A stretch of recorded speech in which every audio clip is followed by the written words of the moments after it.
وہ مدینہ منورہ جس کی گلیوں میں حضرت ابو ہریرہ رضی اللہ تعالیٰ عنہ تعلیمی گشت کرتے تھے، وہ مدینہ کی گلی ہیں جہاں معاذ بن جبل رضی اللہ عنہ ایمان کے لیے گشت کرتے تھے، عبداللہ بن رواحہ کے گشت کرنے کی جگہ جو کہتے تھے اٹھو ہمارے ساتھ آؤ مسجد میں پھر پر ایمان لائیں، میں اس مدینے کی بات کر رہا ہوں جو میرے ساتھ معاملہ پیش آیا، کان کھول کے سننا میری بات، جو میرے ساتھ معاملہ پیش آیا،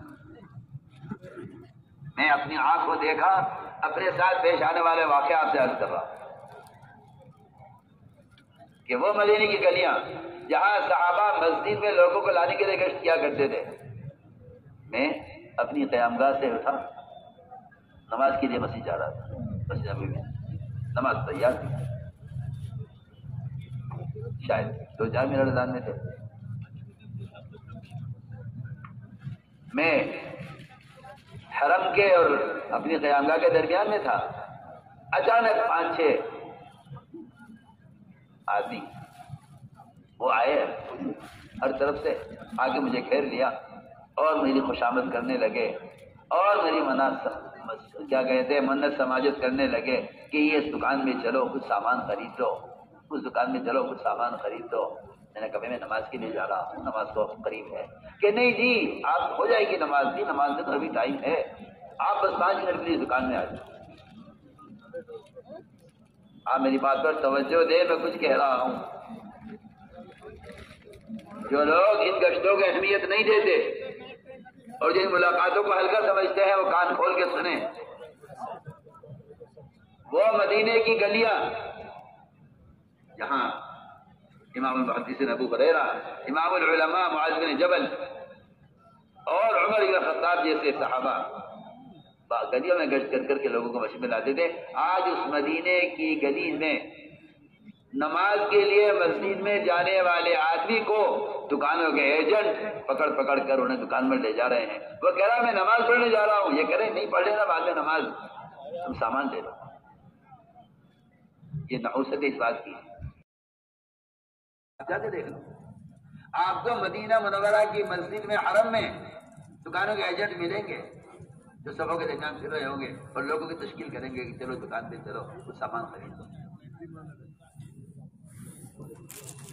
جہاں مسجد کے ماحول میں لا کر دنیا کی نفرت پیدا کی جاتی تھی، وہاں مسجد کے اندر لوگوں کو، حاجیوں کو ایجنٹ تیار کر کے لے جاتے ہیں مسجد سے باہر کے، چلو بازار چلو۔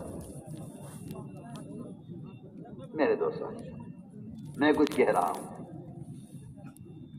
اگر وہاں مدینے میں یہ ہو سکتا ہے تو تمہاری میوات کے کون سے پر لگے ہوئے ہیں؟ تمہاری میوات میں کیا نہیں ہو سکتا؟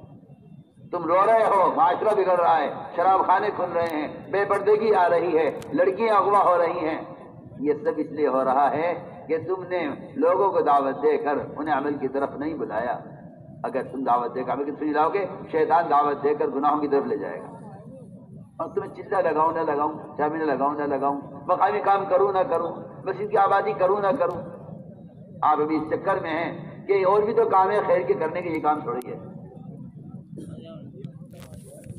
میرے بزرگ دوستوں میں عرض کرنا یہ چاہتا ہوں کہ جس طرح شیاطین محنت کر کے ہر مسلمان کو گناہوں کی طرف کھینچ رہے ہیں، اس طرح مسلمان کو چاہیے کہ دعوت دے کر ہر مسلمان کو اعمال مسیح کی طرف لائے۔ تو میں نے پہلی بات رکھی ہے کہ اس کام کا بنیادی مقصد سب سے پہلے اپنے ایمان میں کمال پیدا کرنا ہے، اور ایمان کی تکمیل موقوف ہے دوسروں کو معروفات پر آمادہ کرنے اور دوسروں کو منکر سے روکنے پر۔ لیکن آپ کا خیال یہ ہے کہ اخبار رسائل اور یہ گندے موبائل اور پمفلیٹ اور رسائل یہ سب کافی ہیں دین کی باتیں پھیلانے کے لیے؟ میں آپ سے یقینی طور پر عرض کر سکتا ہوں کہ اخبار رسائل دعوت دینے کا طریقہ نہیں ہے۔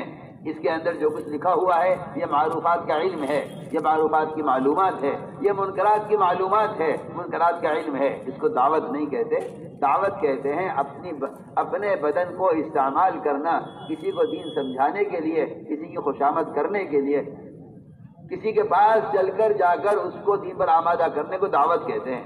اس کے علاوہ جتنے ذرائع اور طریقے ہیں اور جتنے اخبار اور رسائل ہیں، میں آپ سے یقین سے کہہ رہا ہوں یہ دعوت کا کام نہیں ہے، یہ دعوت کا کام نہیں ہے۔ یہ تعلیم ہو سکتی ہے، یہ معلومات ہو سکتی ہے، لیکن دعوت اس کو نہیں کہتے۔ دعوت اس کو نہیں. دعوت اسے کہتے ہیں کہ آپ چل کر جائیں لوگوں کے پاس اور لوگوں کو دعوت دے کر انہیں ان کے ماحول سے نکال کر عمل کے ماحول میں لائیں. اس کو دعوت کہتے ہیں. اس لیے میں نے کل بھی عرض کیا تھا، علماء کے حلقے میں بھی کہا کہ دعوت اور تعلیم یہ دو فریضے نماز کی طرح ہیں جو اپنے بدن کو استعمال کیے بغیر ادا نہیں ہوں گے. آپ سمجھتے ہیں کہ ہم نے کسی ذریعے سے بات پہنچا دی ہے لہذا ذمہ داری ادا ہو گئی ہے. میں کہتا ہوں دعوت اور تعلیم یہ دو عملی فریضے ہیں. یہ دو عملی فریضے ہیں نماز کی طرح. اس کے لیے بدن استعمال ہوگا تو یہ فریضہ ادا ہوگا. ان لم تفعل فما بلغت رسالتہ. اللہ اپنے نبی سے کہہ رہے ہیں اگر آپ نے خود یہ پیغام خود نہ پہنچایا، ان لم تفعل، اگر آپ نے پیغام خود نہ پہنچایا، آپ نے حق رسالت ادا نہیں کیا. تو میرے بزرگ دوستوں، سب سے بنیادی مقصد دعوت کے ذریعے یہ اپنے ایمان کی تکمیل ہے. اور یہ میں آپ سے عرض کر چکا ہوں کہ یہ قرآن حدیث صحابہ کے اقوال میں بات کھلی ہوئی ہے بالکل، کہ مسجدوں میں ایمان کے حلقے قائم کرنا اور یہاں اللہ کی بڑائی کو سننا اور یہاں اللہ تعالیٰ کی قدرت اور اس کی وحدانیت کو سننا اور یہاں اس کے جنت دوزخ کے تذکرہ ہونا، یہی ایمان کی تکمیل کا سبب ہے. یہ ایمان کی تکمیل کا سبب ہے اور اسی کے لیے گشت ہے. صاحب آگے فرمانا میں اس کام کا کوئی نام رکھتا تو اس کا نام تحریک ایمان رکھتا. اس کا مطلب یہی تھا، اس کا مطلب یہی تھا کہ اپنے ایمان میں کمال پیدا کرنے کے لیے گشت کرو. اگر یہ نہیں کرو گے تو آپ دیکھ لو جو بے دینی کی آگ لگی ہوئی ہے بازاروں میں، جو منکرات بازاروں کے ماحول میں ہیں، ہر مسلمان اس ماحول میں رہ کر منکرات کا اتنا عادی، گناہوں کا اتنا عادی ہو جائے گا کہ اس کو نماز سے وحشت ہوگی، اس کو اللہ کے ذکر سے الجھن ہوگی، اس کو سچ بولنے میں نقصان نظر آئے گا، اس کو جھوٹ بولنے میں فائدہ نظر آئے گا. یہ سارے منکرات کرنے کی عادت پیدا ہوگی برے ماحول. اس لیے تبلیغ میں گشت کا جو مقصد اور تبلیغ میں گشت کا جو پہلا مقصد ہے وہ اپنے ایمان میں کمال پیدا کرنا ہے. اور اس ایمان کی تکمیل کے لیے کام ہے کہ جگہ کے پاس چل کر جاؤ، اس کو دعوت دے کر اسے مسجد میں لے کر آؤ. میں آپ سے بہت کھل کر کہہ رہا ہوں، آپ یہ خیال نہ کیجیے گا کہ گشت تبلیغ میں گشت ملاقاتوں کے لیے ہے. کہ نہیں، ملاقاتیں کرنے کے لیے نہیں ہے، ملاقات کر کے مسجد میں لانے کے لیے ہے. آپ سمجھا کر آ جائیں، بتا کر آ جائیں، دکان میں بیٹھ کے بات کریں کسی سے کہ جی نماز پڑھا کرو، ہاں جی پڑھیں گے. زکات، ہاں جی روزہ رکھیں گے، ہاں جی زکات بھی دیں گے، ہاں جی دین کا کام کریں گے. اچھا جی ٹھیک ہے، آپ نے بڑی اچھی اچھی باتیں پہنچائیں، جاؤ جی اللہ حافظ.